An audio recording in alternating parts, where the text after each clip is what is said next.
7 ದೀಪಗಳ ವಿಷಯವಾಗಿ ನಾವು 1ನೇ ಅಧ್ಯಾಯದಲ್ಲಿ ನೋಡ್ತೀವಿ.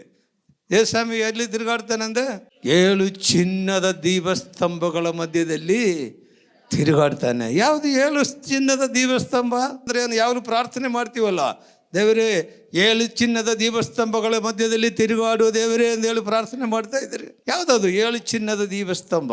7 ಚಿನ್ನದ ದೀಪಸ್ತಂಭ ಸಭೆಗಳೇ, ಬೇರೆ ಯಾರು ಅಲ್ಲ. ಅದೇ 1ನೇ ಅಧ್ಯಾಯ ನೋಡಪ್ಪ, ಲಾಸ್ಟ್ ಏನು ಬರೆದಿದ್ದಾರೆ ಅಂದರೆ ಪ್ರಕಟಣೆ 1ನೇ ಅಧ್ಯಾಯ ಲಾಸ್ಟು.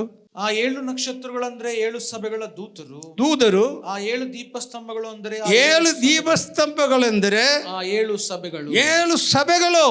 ಹಂಗಾದ್ರೆ ನಮ್ಮ ಸಭೆ ಏನಾಗಿದ್ದಾವೆ? ಒಂದು ದೀಪಸ್ತಂಭವಾಗಿದ್ದಾವೆ. ಈ ದೀಪಸ್ತಂಭಗಳು ಅಂದರೆ ಏನು ಅರ್ಥ? ಇಡೀ ಪ್ರಪಂಚಕ್ಕೆ ಬೆಳಕನ್ನು ಕೊಡುವ ಆತ್ಮ ನಮ್ಮಲ್ಲಿರಬೇಕು. 7 ಆತ್ಮದಲ್ಲಿ ಒಂದು ಆತ್ಮ ಚಿನ್ನದ ದೀಪಸ್ತಂಭಗಳು. ಅದು ನಮ್ಮ ಸಭೆನೇ.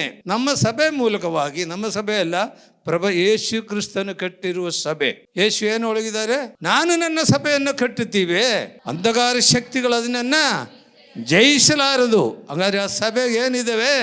ದೀಪಸ್ತಂಭಗಳು. ಆ ದೀಪಸ್ತಂಭ ಅಂದರೆ ಮಾಮೂಲಿ ಅಲ್ಲ, ಇಡೀ ಪ್ರಪಂಚಕ್ಕೆ ಬೆಳಕು ಕೊಡುವ ದೀಪಸ್ತಂಭ. ನಾವು ದೀಪಸ್ತಂಭಗಳಾಗಿದ್ದೀರಾ? ನೋಡ್ರಿ, ಯೇಸು ಏನು ಹೇಳಿದ್ದಾರೆ?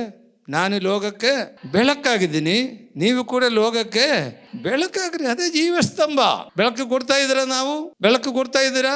7 ಚಿನ್ನದ ದೀಪಸ್ತಂಭ.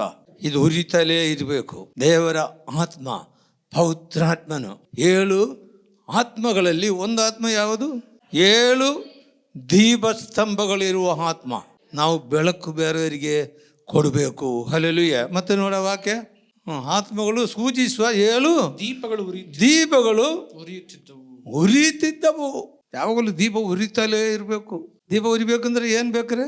ಏನು ಬೇಕು ದೀಪ ಉರಿಬೇಕಂದ್ರೆ? ಅವಕಾಶ ಕರೆಂಟ್ ಏನೂ ಇರಲಿಲ್ಲ. ದೀಪ ಎಣ್ಣೆ ಇರಬೇಕು. 10 ಕನ್ಯೆಯರದ ವಿಷಯ ಗೊತ್ತಲ್ಲ ನಿಮಗೆ.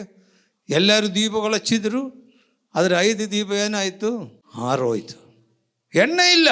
ಹಾಗಾದರೆ ನಮ್ಮಲ್ಲಿ ಎಣ್ಣೆ ಇರಬೇಕು. ಪವಿತ್ರಾತ್ಮನ ಅಭಿಷೇಕ, ಪವಿತ್ರಾತ್ಮನ ಶಕ್ತಿ ನಮ್ಮಲ್ಲಿದ್ದಾಗ ಇಡೀ ಪ್ರಪಂಚಕ್ಕೆ ಬೆಳಕು ಕೊಡುವರಾಗ್ತೀವಿ. ನಾವು ಇಡೀ ಪ್ರಪಂಚಕ್ಕೆ ಬೆಳಕು ಕೊಡುವರಾಗ್ತೀವಿ.